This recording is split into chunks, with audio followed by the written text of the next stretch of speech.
अस्सलाम वालेकुम। आप देख रहे हैं मेरा यूट्यूब चैनल मैथ का सफ़र और मैं हूं नवीद अख्तर। आज का जो हमारा लेक्चर एक्सरसाइज 8 क्वेश्चन नंबर 10 है। तो चलिए स्टार्ट कर लेते हैं। The diameter of a wheel of A car. एक हमारे पास कार है, उसका जो व्हील है उसका जो डायामीटर है वो हमारे पास कितना है, 60 सेंटीमीटर है। If the car travel at an average speed of 12.2 metre per second, find the number of revolution made by the wheel पर horse. Given your answer correct to the nearest whole number. हमने क्या करना है, जो इसका answer है nearest to whole number भी लेके आना है।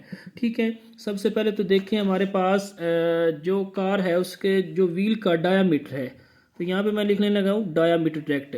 अगर आप लिखना चाहें डायामीटर ऑफ व्हील, ठीक है, फिर भी लिख सकते हैं, या a car which is travelling the diameter of wheel is. मैं यहाँ पे डायरेक्ट डायामीटर लिखने लगा हूँ ताकि आपके लिए आसानी लगे।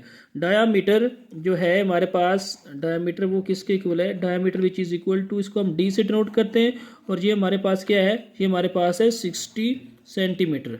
अब हमने क्या करना है, डायामीटर से रेडियस फाइंड करना है। तो रेडियस फाइंड करने के लिए क्या करेंगे, तो यहाँ पे लिख लेंगे रेडियस ऑफ व्हील या रेडियस ऑफ कार व्हील, वो भी हम लिख सकते हैं रेडियस। वो हमारे पास, उसको हम आर से डिनोट करते हैं। तो क्या करेंगे, 60 को डिवाइड कर देंगे 2 पे, विच इज़ इक्वल टू हमारे पास क्या आ जाएगा 30 सेंटीमीटर। अब यहाँ पे देखें, आप जानते हैं जो हमारे पास फार्मूला होता है, जो डायामीटर होता है वो किसके इक्वल होता है, 2r के। r फाइंड करना, 2 इधर मल्टीप्लाई हो रहा है, इधर आके डिवाइड हो जाएगा, डिवाइडेड बाय 2 हो जाएगा। तो अब जो हमारे पास रेडियस है, radius r which is equal to 60 divided by 2। अब ये हमारे पास जो आंसर आ रहा है 30 सेंटीमीटर, ये हमारे पास क्या है सेंटीमीटर। अब हमने किसको चेंज करना है, मीटर में। ठीक है, तो ये हमारे पास जब 30 को क्या करेंगे 100 पे डिवाइड कर देंगे, तो ये हमारे पास किस में चेंज हो जाएगा, ये मीटर में चेंज हो जाएगा। तो ये हमारे पास क्या आंसर आ जाएगा 0.3 मीटर। इसका हमारे पास क्या आ जाएगा, रेडियस आ जाएगा। अब हमने नेक्स्ट क्या करना है, नेक्स्ट आपने हमारे पास जो व्हील है, उस जो ये हमारे पास व्हील आ रहा है ना, अब व्हील का ये हमारे पास फर्ज करें एक व्हील है, व्हील का सेंटर से लेकर बाउंड्री तक का फासला हमने फाइंड कर लिया, वो हमारे पास 0.3 है।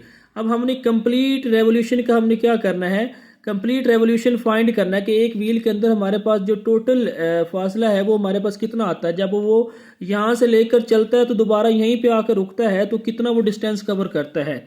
ठीक हो गया। तो उसके लिए हम क्या करेंगे, हम इसका सरकमफ्रेंस फाइंड करेंगे। तो यहाँ पे लिख लेंगे सरकमफ्रेंस, ऑफ व्हील, जो व्हील है circumference of wheel which is equal to हमारे पास क्या आ जाएगा, वो हमारे पास आ जाएगा 2πr। ठीक है, मतलब जब भी हम क्या करते हैं सर्कल की बाउंड्री या उसका पेरीमीटर फाइंड कर लेते हैं, तो वो हमारे पास एक कंप्लीट रेवोल्यूशन आ जाता है। ठीक हो गया। तो 2 मल्टीप्लाई पाई की वैल्यू जो होती है वो हमारे पास 3.14 होती है। आर हमने फाइंड किया, वो हमारे पास कितना है, ये हमारे पास 0.3 है। जब हम इसका सरकमफ्रेंस ऑफ व्हील फाइंड करेंगे, ये हमारे पास क्या आ जाएगा, तो हमारे पास जो सरकमफ्रेंस ऑफ व्हील है वो हमारे पास कितना आ जाएगा, वो हमारे पास आ जाएगा 1.884, ठीक है, मीटर में आ जाएगा। ठीक हो गया। अब हमने क्या करना है, अब वो नेक्स्ट हमें कहता है कि जो उसकी स्पीड है, स्पीड जो है वो हमारे पास कार की जो स्पीड है वो हमारे पास उसने दी है। स्पीड को हम क्या करते हैं, speed which is equal to हमारे पास v होती है, और वो हमारे पास कितनी आ रही है, वो हमारे पास 13.2, ठीक है, मीटर पर सेकंड आ रही है। ठीक है, और जो टाइम है उसको हम t से डिनोट करते हैं। तो t which is equal to हमारे पास कितना आ रहा है, 1 आवर आ रहा है। ठीक है, आपको पता है कि 1 आवर्स में हमारे पास कितने सेकंड होते हैं, क्योंकि स्पीड मीटर पर सेकंड में है, तो टाइम को भी छोटे यूनिट में कन्वर्ट करेंगे, तो ये हमारे पास 3600 हमारे पास सेकंड आ जाएंगे। तो इसमें हमने क्या फाइंड करना है, डिस्टेंस फाइंड करना है ना। तो डिस्टेंस फाइंड करने के लिए आपने क्या करना है, डी डिस्टेंस होता है ना, यहाँ पर डिस्टेंस चले लिखने, डिस्टेंस जो व्हील ने कवर किया है उसको हम डी से डिनोट करेंगे, और वो हमारे पास क्या करना है, हमने फाइंड करना है। और आप जानते हैं जो स्पीड का फार्मूला होता है वो हमारे पास क्या होता है, d/t होता है। ठीक हो गया। अब यहाँ से हमने अगर क्या करना है, हमने d फाइंड करना है, तो टी इधर डिवाइड हो रहा है, इधर आके मल्टीप्लाई, तो वी मल्टीप्लाई बाय टी, तो d which is equal to हमारे पास वी हमारे पास कितना है, देखिए वी हमारे पास है 13.2 मल्टीप्लाई टी हमारे पास कितना है 3600 है। ठीक है, जब हम इसको क्या करेंगे, जब हम इसको क्या करेंगे 13.2 को 3600 के साथ मल्टीप्लाई करेंगे तो ये हमारे पास क्या आ जाएगा 36 मल्टीप्लाई हमारे पास 13.2 विच इज़ इक्वल टू हमारे पास क्या आ जाएगा, तो जो डिस्टेंस है वो हमारे पास कितना आ जाएगा 520, ये हमारे पास क्या आ जाएगा मीटर, हमारे पास इसका जो टोटल डिस्टेंस आ जाएगा। ठीक है, जो व्हील था हमारे पास उसका जो सरकमफेरेंस आया या वन रेवोल्यूशन में जो वो डिस्टेंस कवर करता है यहाँ पे लिख लें, वो हमारे पास कितना आया था 1.884, तो यहाँ पे लिख लें डिस्टेंस कवर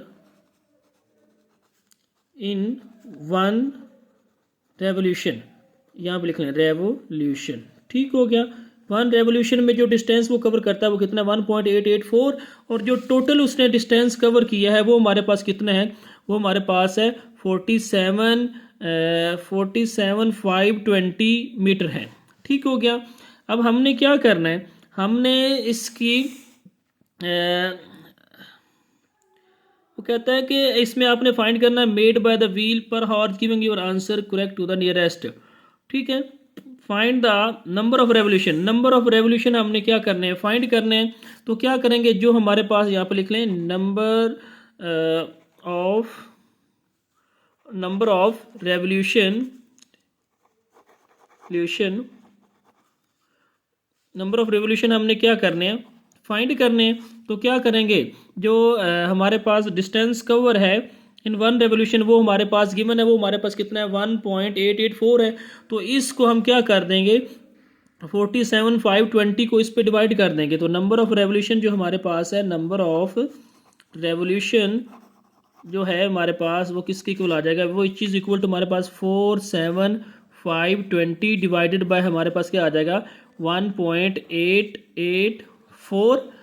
ठीक है, तो 1.884 मीटर है हमारे पास जो number of revolution which is equal to हमारे पास क्या आ जाएगा रेवोल्यूशन, तो जो नंबर ऑफ रेवोल्यूशन है वो हमारे पास क्या आ जाएंगे, क्या करेंगे 47,520 डिवाइडेड बाय हमारे पास आ रहा है 1.884 आ रहा है, तो जब हम इसको डिवाइड करेंगे तो हमारे पास जो आंसर आ जाएगा वो हमारे पास क्या आ जाएगा, वो हमारे पास 25,220.92 आ रहा है। ठीक है, हमने यहाँ पे क्या किया, यहाँ पे हमने जो हमारे पास जो टोटल डिस्टेंस था उसको हमने डिवाइड कर दिया, जो हमारे पास नंबर ऑफ वन रेवोल्यूशन था, मतलब एक रेवोल्यूशन के अंदर वो कितना डिस्टेंस कवर कर रहा था, वो 1.884 कर रहा था। ठीक है, तो यहाँ पे हमने जो टोटल डिस्टेंस उसने कवर किया वो उसने इतना किया और इसको हमने डिवाइड कर दिया 1.884 पे, तो ये जो हमारे पास आंसर आ रहा है वो हमारे पास क्या आ रहा है, वो हमारे पास 25,222.92 आ रहा है। ठीक हो गया, जब हम इसको वो कहता है कि correct to the nearest whole number, हमने इसको होल नंबर में कन्वर्ट करना है, तो देखिए पॉइंट के बाद जो डिजिट आ रहा है ये 9 है ना, 5 हो या 5 से बड़ा हो तो इसमें हम क्या कर देते हैं 1 प्लस कर दें, तो ये हमारे पास 25,223 ठीक है रेवोल्यूशन है, नंबर ऑफ रेवोल्यूशन जो हमारे पास आ जाएंगी, number of revolution which is equal to हमारे पास इसके इक्वल आ जाएगा। ठीक हो गया, तो ये हमारे पास इसका आंसर है। लेकिन उधर अगर आप बुक को देखें तो वहाँ पे उन्होंने आंसर कुछ और दिया हुआ है। ठीक है, लेकिन अगर हम एग्जैक्ट ये वैल्यू इन वैल्यू को हम इस्तेमाल करें तो जो इसका एग्जैक्ट आंसर आता है वो हमारे पास 25,223 आता है, तो वहाँ पे 25,207 आ रहा है। ठीक है, टेंशन नहीं लेनी, ये भी आंसर हमारा बिल्कुल एग्जैक्ट है और यही आंसर है, वहाँ पे बुक में कोई मिस्टेक की हुई है जिसकी वजह से आंसर वहाँ पे 25,207 आ रहा है, लेकिन इसका जो एग्जैक्ट आंसर है वो हमारे पास 25,223 नंबर ऑफ रेवोल्यूशन आ रहा है। तो ये हमारे पास इसका क्वेश्चन नंबर जो 10 है वो भी कंप्लीट हो गया। इसके साथ साथ आप मेरे चैनल को लाइक कीजिए, शेयर कीजिए, सब्सक्राइब कीजिए और घंटी के आइकॉन को ज़रूर प्रेस कीजिए। अगर इसमें मुझसे कोई मिस्टेक हो गई हो तो उसके लिए मुझे माफ़ कर दीजिएगा। इसके साथ इजाज़त दीजिएगा। अल्लाह हाफिज़।